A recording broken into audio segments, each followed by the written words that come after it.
अगर अमेरिका दुनिया की सबसे बड़ी ताकत है तो आईन मौके पर ईरान पर हमला करने से क्यों रुक गया?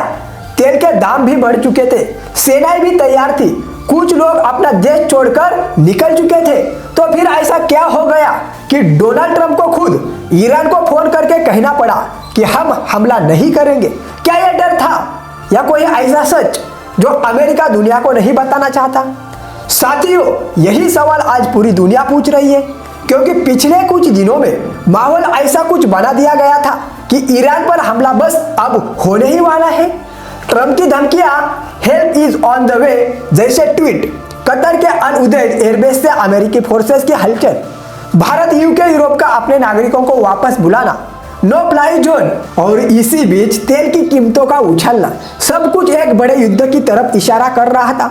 लेकिन तभी अचानक खबर आती है कि ट्रंप ने ईरान को फोन करके कहा है कि अगर आप प्रदर्शनकारियों पर अत्याचार रोक दे तो हम हमला नहीं करेंगे। और यही पहला बड़ा सवाल खड़ा होता है कि जब अमेरिका ने खुद दुनिया को बता दिया था कि वो हमला करेगा तो फिर पीछे क्यों हटा? क्या ईरान ने कोई ऐसा दाव चला जिससे अमेरिका को रुकना पड़ा? और जवाब मिलता है ईरान की उस धमकी में जिसने पूरे गल्फ को हिला दिया।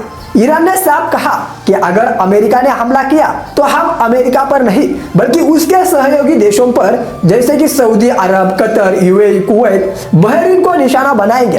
अब आप सोचिए दोस्तों, सवाल ये नहीं है कि अमेरिका क्या करेगा, सवाल ये है कि क्या अमेरिका अपने दोस्तों को जलते हुए देख सकता है? और यही से कहानी हॉर्मुज़ जलडमरू मध्य तक पहुंचती है, वही रास्ता जहां से दुनिया का करीब 20% तेल गुजरता है और एशिया की 82% तेल जरूरत पूरी होती है। सालाना करीब $600 बिलियन का कारोबार। अब अपने आप से पूछिए दोस्तों, अगर ईरान ने हॉर्मुज़ बंद कर दिया तो क्या सिर्फ मिडिल ईस्ट जलेगा या पूरी दुनिया की अर्थव्यवस्था कांप जाएगी? और इसी डर ने गल्फ देशों को अमेरिका के दरवाजे तक पहुंचा दिया। सऊदी अरब ने सीधी लॉबिंग की और कहा कि आप ईरान पर हमला करेंगे लेकिन निवेश भागेगा, हमारे यहाँ से दुबई, दोहा, अबू धाबी खाली हो जाएंगे और नुकसान हमें उठाना पड़ेगा। अब सवाल यह है कि क्या ट्रंप इतना बड़ा रिस्क ले सकते हैं? और इसी बीच ईरान ने जमीन पर एक और चाल चल दी।